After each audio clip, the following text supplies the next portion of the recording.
Go ahead and hit recording. I'm going to go over and grab the Facebook.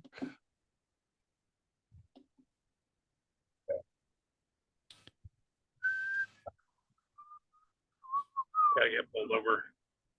Well, I'm just gonna drive. We're going for it.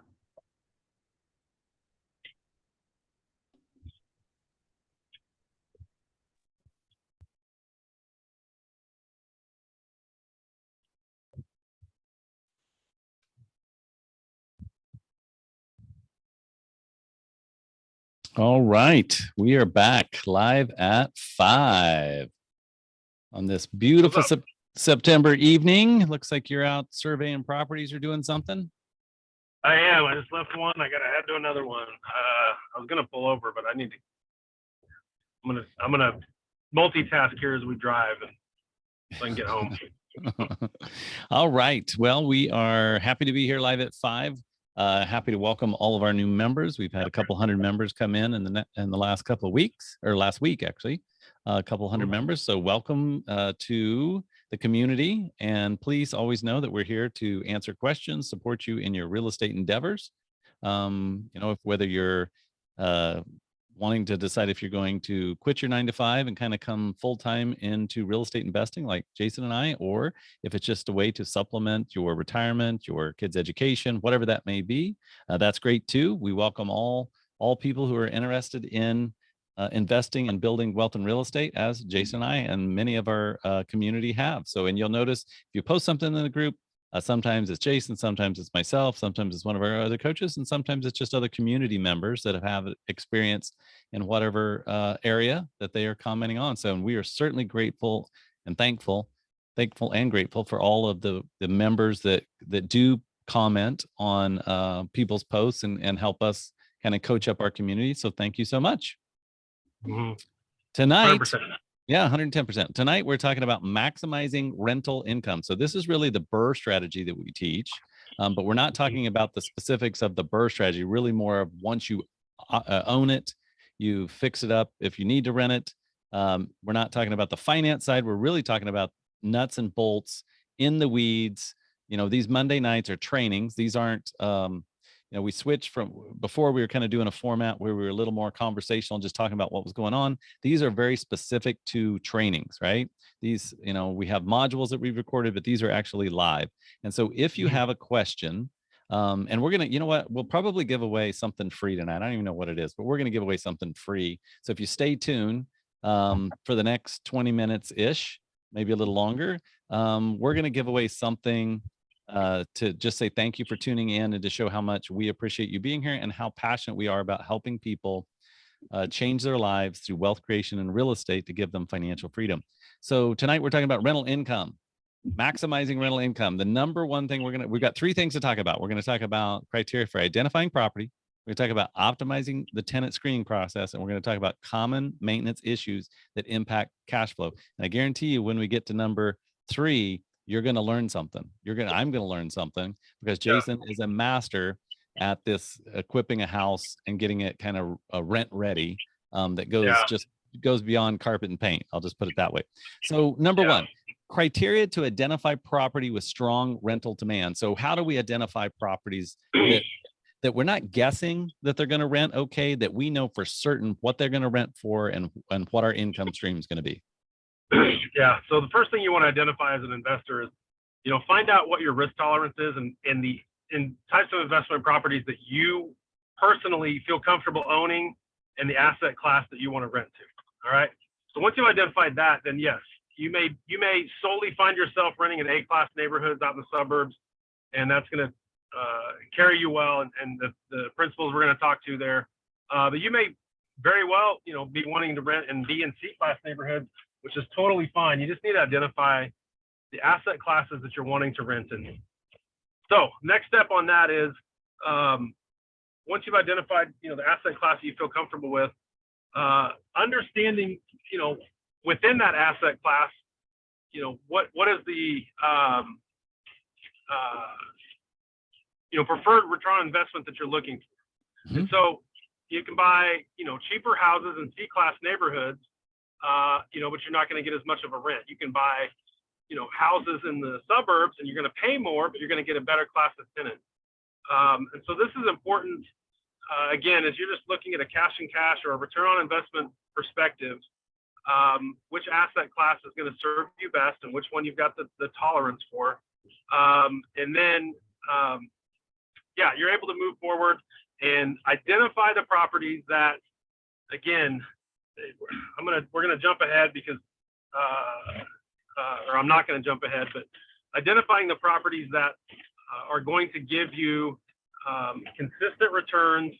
If you're going to plug in, each and every one of these strategies, they're going to give you the most consistent return. So as a roundabout way, but and I actually thought of a fourth idea or a fourth something I want to talk about too, which is bonus and creative. I always think of creative, but ask me about highlight number 4. We're going to talk about creative ways to stretch your rental property to produce additional income. Nice. I love it. And when we're really looking at when we say rental demand and the price, how do we know what something rents for in any given neighborhood? How do you ascertain that? Yeah, so there's a few ways to do that. There's a great website called Rentometer, rentometer.com, simply RENTOMETER, rentometer.com. That'll give you a range just based upon the criteria that you enter into. If you've got a property manager, they're going to have software that's going to be able to dial in and again give you a range. Zillow always gives you like a quick and dirty number, just like it does on a property value. It'll give you a rental value. And one of the really good ways is simply get on Marketplace, or if Craigslist is still viable in your area, it's a garbage in my area, but Craigslist can be a great resource in different markets, different cities. Get on Craigslist or Marketplace and just find out what the rentals are going for in specific neighborhoods. I mean, there's no better way than to thumb through, or if you're still old school and there's still a paper newspaper in your area, you can thumb through, just find out what, the houses are renting for, because each landlord or property management company, they're placing these ads to, attract tenants. And so find out, 123 Main Street, 124 Main Street, and 1206 Sycamore. Find out what the rentals are going for in your neighborhood.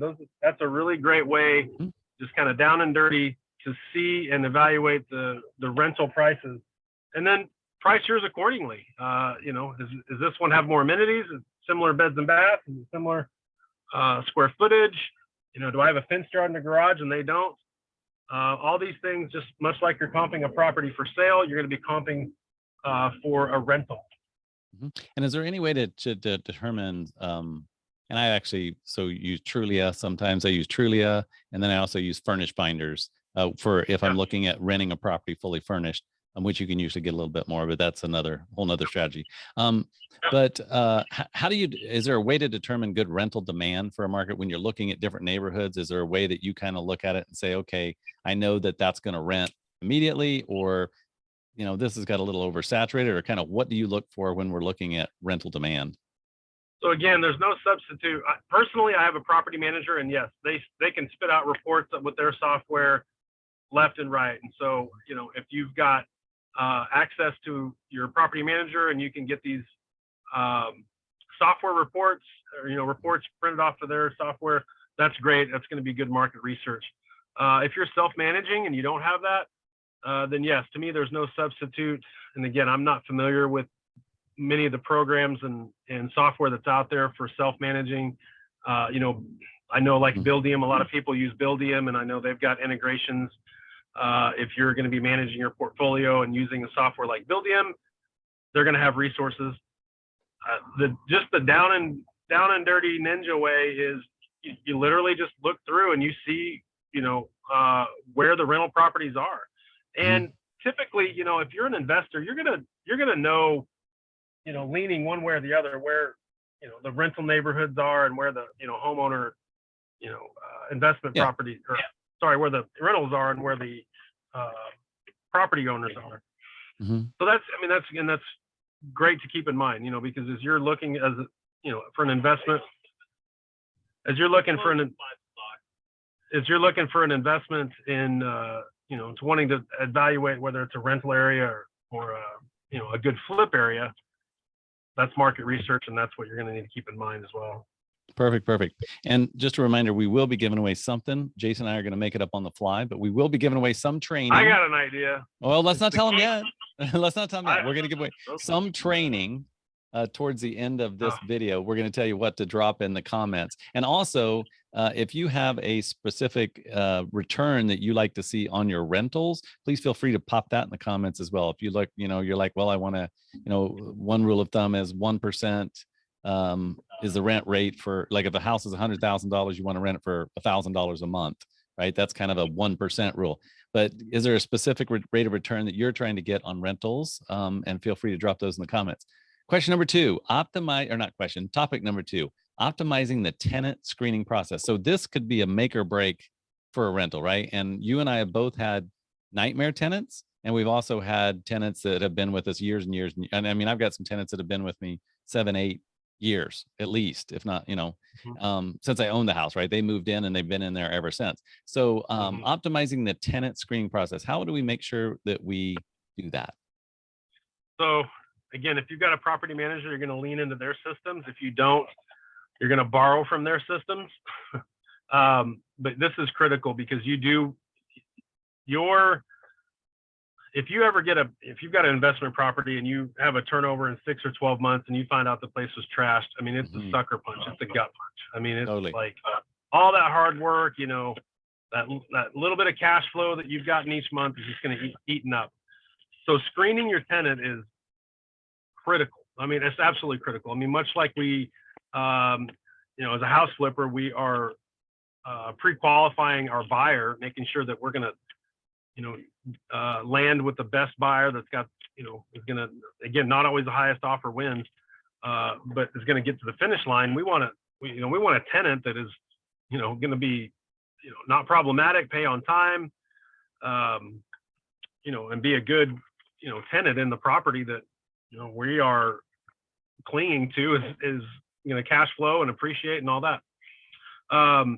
So some of the things that we follow, and I get there's difference of opinions on all this. And so again, I go back to what your tolerance or your risk level is.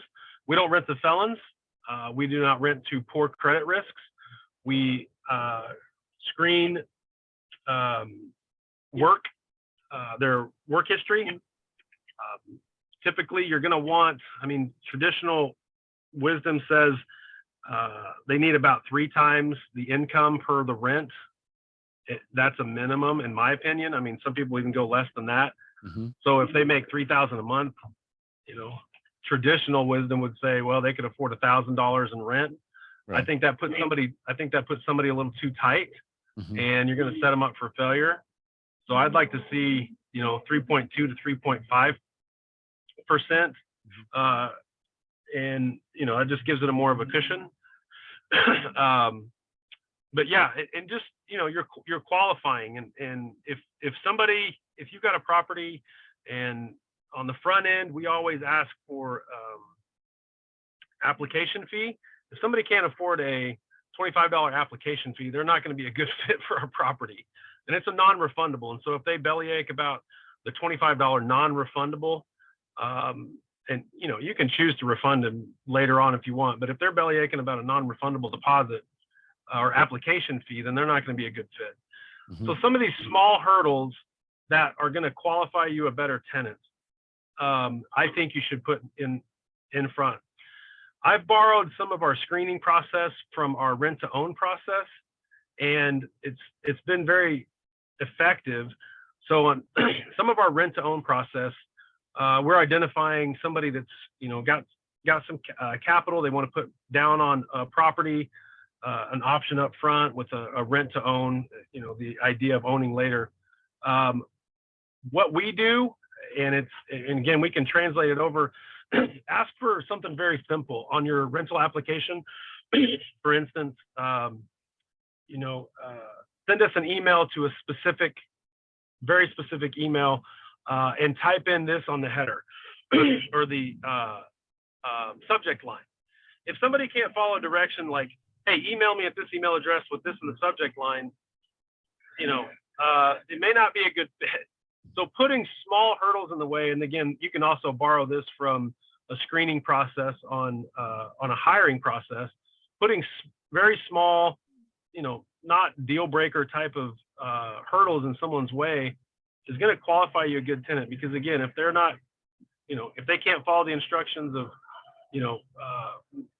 we want to check or go to this account to download, and and you can find out if they're going to download. And again, if you're leaning into some systems, they're going to have some of these options available to you.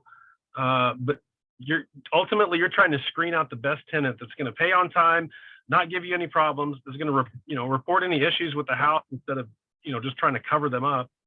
And it's going to treat your property like you want it to be treated. Mhm. So critical. So set the bar high, I guess, is the idea. And if you choose to relax any of these rules based upon your personal belief, or maybe your mission in life is to help people that are trying to reform themselves, just know that you're going to have, and trust me, I've tried that. I mean, I really have. I worked heavily with the recovery community, and Mhm. man, I love giving people chances, and not one of them worked out. So Mhm. I just got burned too many times. Got it. So if that is you, just understand that it's going to come with a few more heartaches and pain points, and you better be ready for just be ready for some of that, because it's going to be coming. And so But if set you the bar high. Totally. And so if you want to do stuff like that, I think set aside properties specifically for that, but don't make your whole portfolio risky. Otherwise, you're going to be, you can't serve people if you can't pay your bills. So we want to set people up for success, not for failure. And that's what we're talking about here. We're talking generalities, but I agree. Now, I have taken Section 8. Most cities and states have Section 8. I have taken Section 8 tenants, and they've worked wonderfully because of the screening process. But that's a whole nother subject. So I'll stay away from that one a little bit. But Section 8's we've used that to help people in lower income brackets. I'll put it that way. Did you freeze? Jason just froze on me. All right. Hopefully he'll come back, or I'm going to have to address the rest of these. Again, if you have a target return that you want to see on your investment, on your rental investments, or kind of how you value them, please pop that in the comments. And again, we're going to give away something here in just a little bit to help jumpstart or just give you new creative ideas. A lot of our community is already in the rental business and already has rentals, and we preach that a lot, the BRRRR strategy. But certainly, if you're just getting started, these things are critical to know, and we want to provide more education around those. So, common maintenance issues impacting cash flow. And so, common maintenance issues. So you have to look at when you go to flip a property, it's different than when you're fixing it for rental, and you probably know that. Just like duh. That's common sense, but here comes Jason back in. But you really have to look at, if I'm preparing this to rent, I need to make this thing very durable. Would be the right word that I would use. You got to make the property durable and kind of very as maintenance free as you can get, because you don't, there's nothing worse. I've had, I've walked into rental houses where we didn't do a good job with the front end screening, and we get the property back 3 months after we rented it, and they only paid 1 month of rent. We had to evict them and all that fun stuff, which is never ever fun. You lose money. And then we walk in and they've trashed the house, and there's like fleas. I've literally had fleas where you come out of the house and you have to strip down to your underwear to drive home.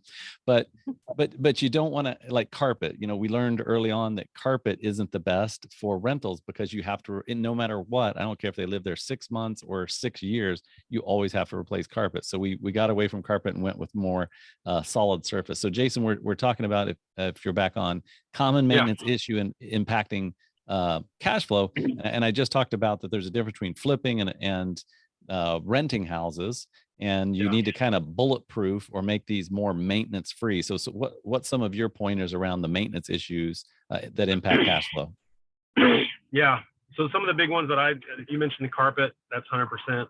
Solid surfaces, vinyl is one of my favorites, vinyl, laminate. you can refinish hardwoods, that's always an easy one. Tile, if it's there. I don't usually put tile in rentals, but solid surface on the floors. We don't include, and again, this is, it's asset specific. So an A-class asset that's renting for top dollar in your market, kind of throw this out the window. But you know, on many of our rentals, we don't include ceiling fans because they break, they fall.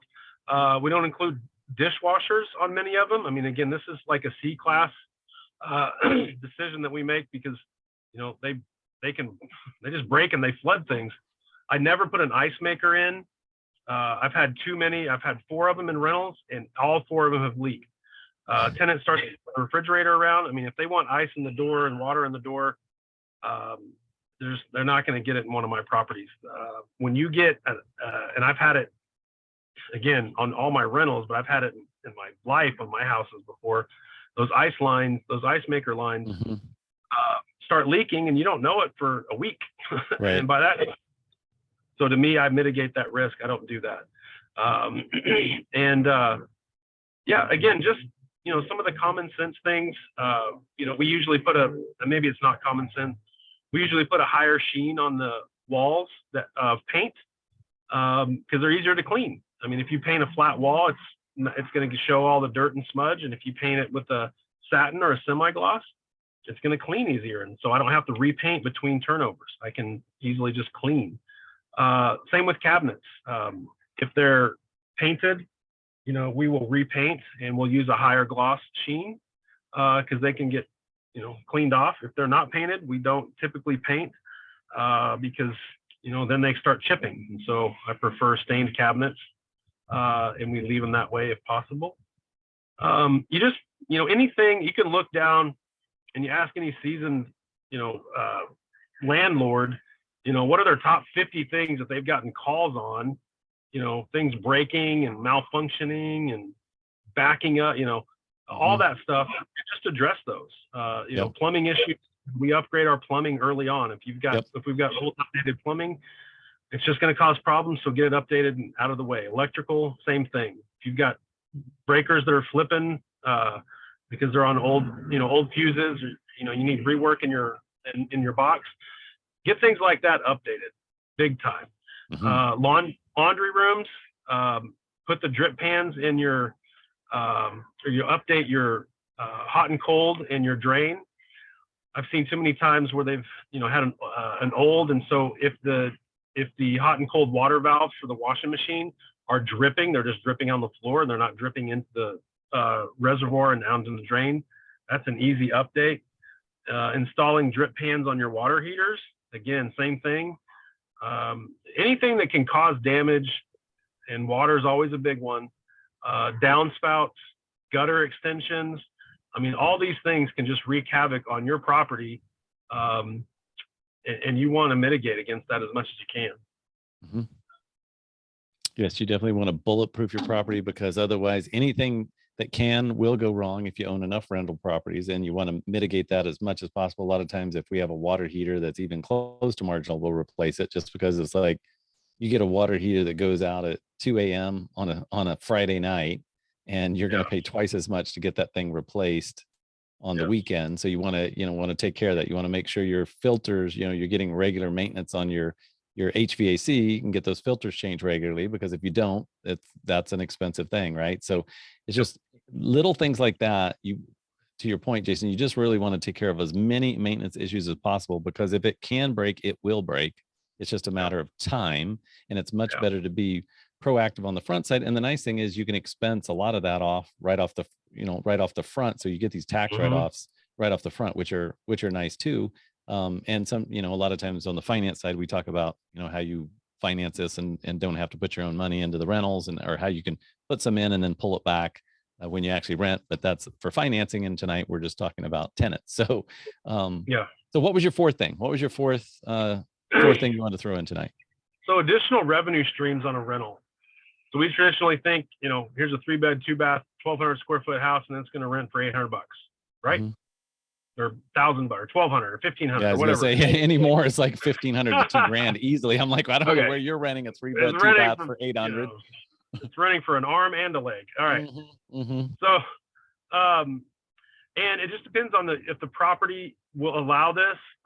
But if you've got, just think of anything additionally that your tenant may want or desire.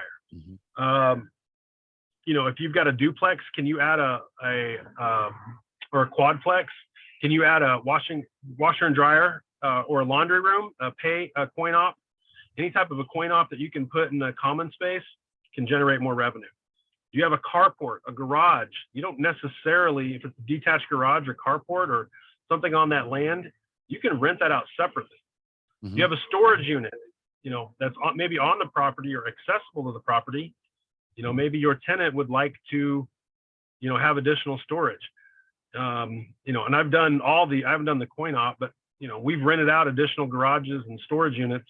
And then, you know, they'll pay more. Be very, you know, nowadays, obviously everybody's got their affinity for their pets. And so be charging for those pet deposits and pet rent. So definitely. My property manager actually charges pet rent. Mm-hmm. No longer is it a pet deposit. And if the, you know, little Fido is going to, you know, cause damage, they're going to cause damage. And so now it's just pet rent.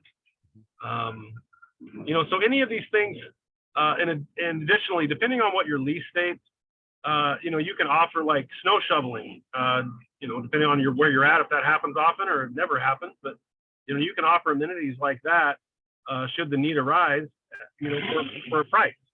And so, you know, anything that you can, you know, consider that your tenants may want or may desire, you know, think of that as an additional revenue stream. That's exactly what it is. And get creative, you know, be very creative.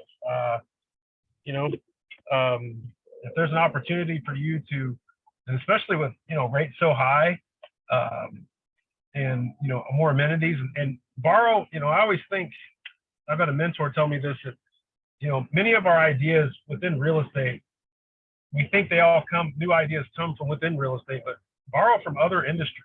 I mean, look at other industries and see what they're doing. You know, see how other industries are, you know, adding additional value and looking for additional revenue streams. And even if you do borrow from this industry, you know, from real estate, you know, see what B&Bs are using, see what short and medium term rentals are offering, and that you might be able to offer as a long-term rental. Right.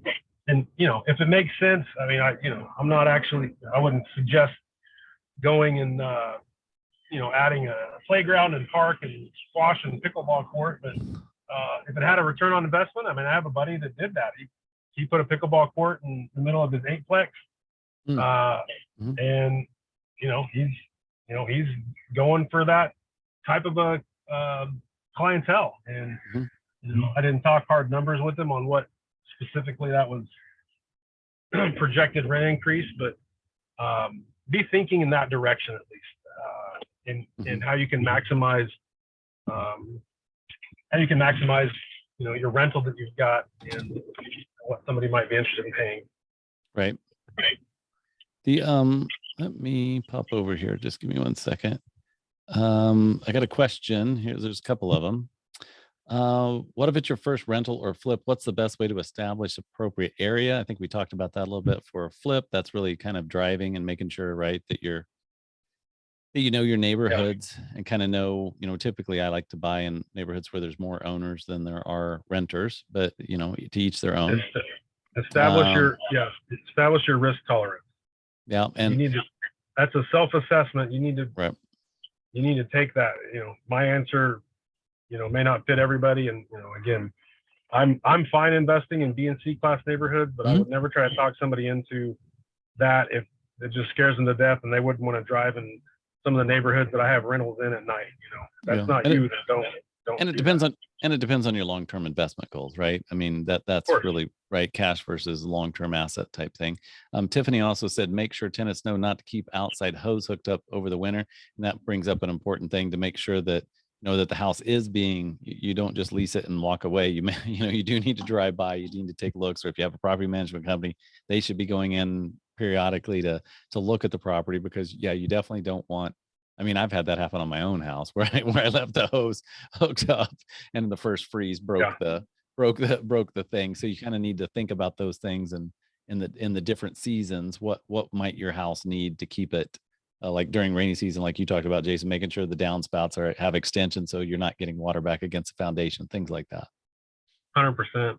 Yeah, and you want to set eyes on your property, and so if you've got a property manager, making sure that they're going to stay up on it. If you're self-managing, you can set a rhythm and put it into your lease, like that you want.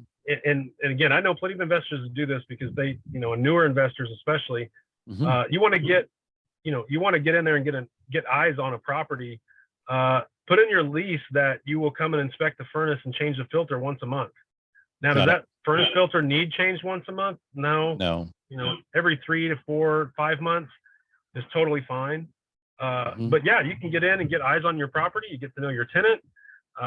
You're top of mind to your tenant. That's critical. I mean, it can obviously put your mind at ease because you are seeing your property and you're developing good rapport. But like Tiffany said, yeah, some of the things, winterizing your property is very important, very, very important. Last winter we had a terrible freeze, and the joke running around my city was, how many properties did you have with busted pipes? I got away with only 2, and it was the 2 that I did not pay attention to. I thought we were okay, and sure enough, they froze and broke. Right. Anything you're going to do as an investor and as a business owner, be diligent with it. Take it seriously. Be very, very intentional about what you're doing, and you'll do well. Totally. And then what are we for people that are still tuned in? We appreciate it. We appreciate all the eyeballs that are still on. You're hanging with us. So I think we should, reward people for being passionate about what we talk about. So what do you want to give away? What do we have a training you want to give away? Or? Well, I was thinking the keys to your Lexus, but I don't know. I can't give that to everybody. I've got it right here. I'm happy to mail it wherever we need to mail it. Okay. Well, there you go. All right.